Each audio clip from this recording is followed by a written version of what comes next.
I'm Old Sneelock. Welcome to another episode of Old Sneelock's Workshop.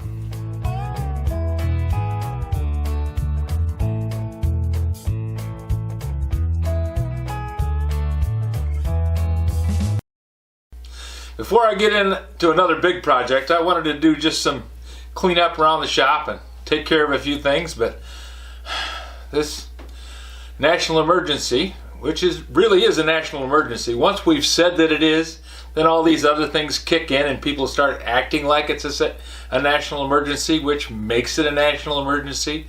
Everything gets disrupted and things get out of whack. Nothing worse than having mom with a bad day, right?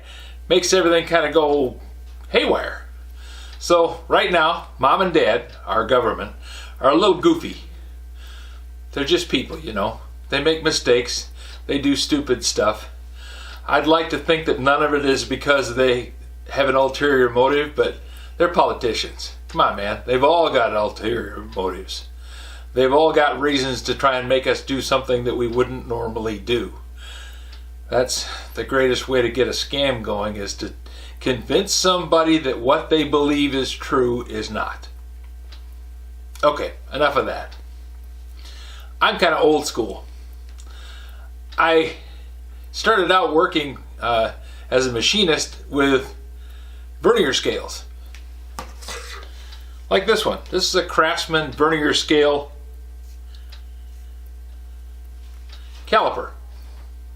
And I've gotten used to them. They're just as accurate as any other caliper. Calipers are only good to about 1,000ths. And that's not because the scale is wrong. It's because that's about all you can do, holding it straight and square and trying to get something in between the jaws there and get the feel right. It's not the design of the scale that limits it. It's your ability to use calipers to measure something. Now micrometers, you can get within a half thou, and there are some CMMs, coordinate measuring machines, that say they can get a lot better. But when you're going across the surface is not flat. So if you hit a high spot, your number goes up. If you hit a low spot, the number goes down. Having something perfectly flat and perfectly square and perfectly to size, that's an illusion. It's always within a range. Your range can get closer, but it's always within a range. So, anyways, I had to take Lydia down to the doctor's. She had to get a CAT scan.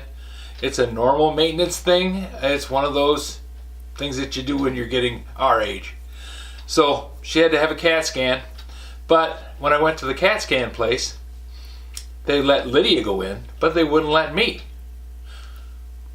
I couldn't get in the building. Now, I think I told you earlier in the live broadcast, if some of you saw it, that I'm okay with that. You know, if they're having a problem, you know, Lord help them. It's better to say, hey, we can't deal with this right now. We're going to go and limit our problems to smaller groups. So no visitors. I can understand that. Matter of fact, I kind of back it too. One of the first things I said when Lydia and I were talking about this 2 weeks ago was, I said, if they know that it's got a 14-day incubation period, shut everything down for 14 days. At the end of that, you'll know who's sick. Put them someplace so that they can't spread it to anybody else. And the rest of us, we won't ever get it because it's gone. So, I'm okay with that. But that meant that I dropped Lydia off and I had nothing to do for a while. So, I was sitting in the car and I thought, hey, I know what I'll do. I'll go down to Harbor Freight. So after I got Lydia out of the doctor's office and dropped her off at work again, because she's a working person, she has to go back to work, I didn't have anything to do. I'd already driven into town. I'd driven the 12 miles to get there, so why not use some of that time that I had spent getting there and go do some things I like to do. So I went to Harbor Freight. Yeah, Harbor Freight.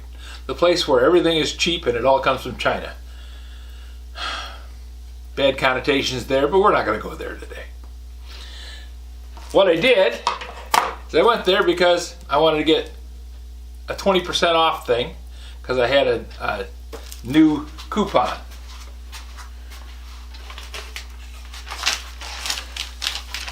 Very similar to this one. They're all about the same. 20% off, and this one says you get a free battery. The one I had when I went into the store said I got a free one of the little blue flashlights. Yeah, I got tons of them, but they work. They're cheap, they work, and you know, they're free, so why not? While I was there, I had a 20% coupon, right? So I thought, well, okay, what can I get for my 20% coupon? So I looked at things, and they had something that is an upgrade from the vernier scale. As I get older, vernier scales are harder to read. I have to carry around a magnifying glass when I'm using it. So when I saw this inexpensive 6-inch dial caliper,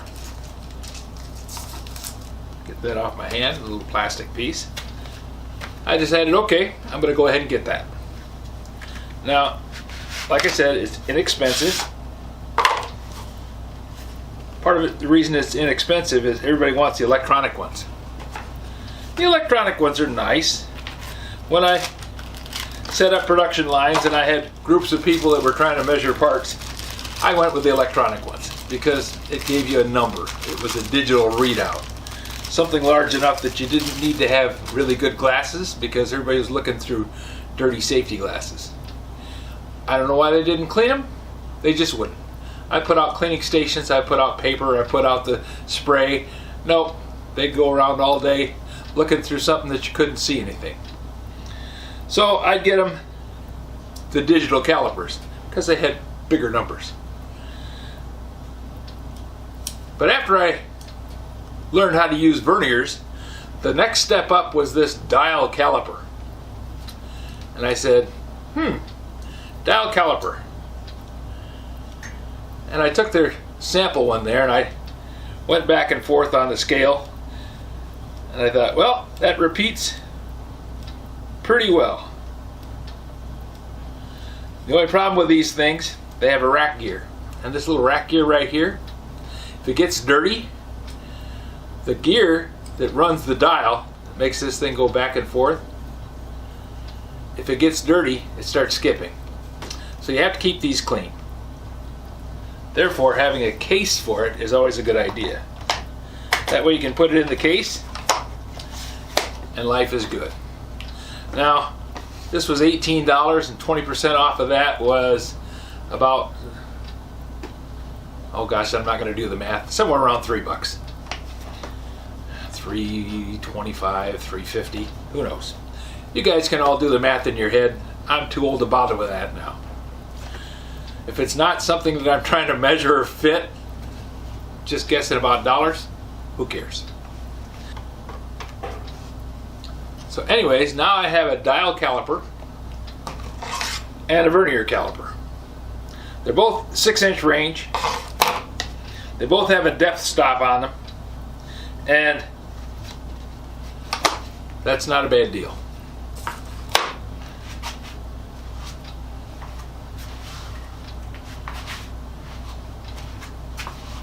I also got a quart of Evaporust.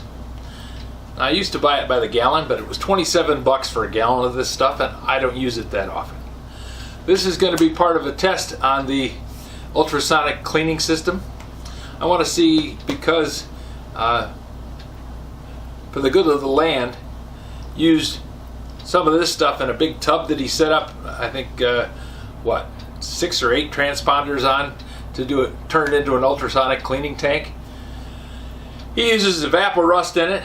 He's got a lot more money than I do because he's got to have $100 worth of Evaporust in that tank.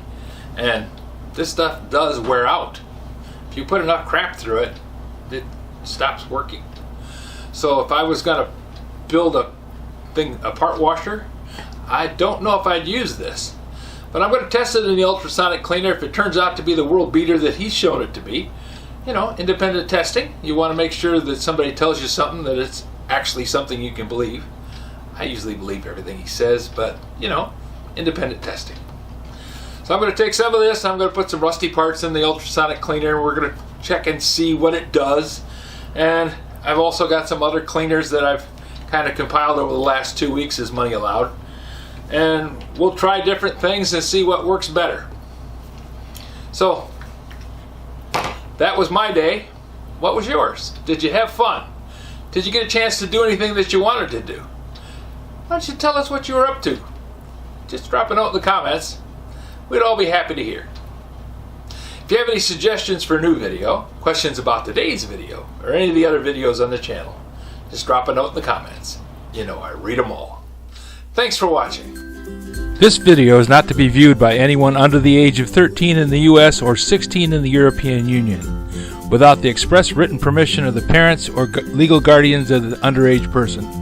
Such written permission must be on file at the local government entity in charge of enforcing the rules and regulations established by the FTC. Anyone violating these terms is admitting by default that they hold harmless the owners and operators of this channel. Any and all questions should be addressed to your local branch of the FTC.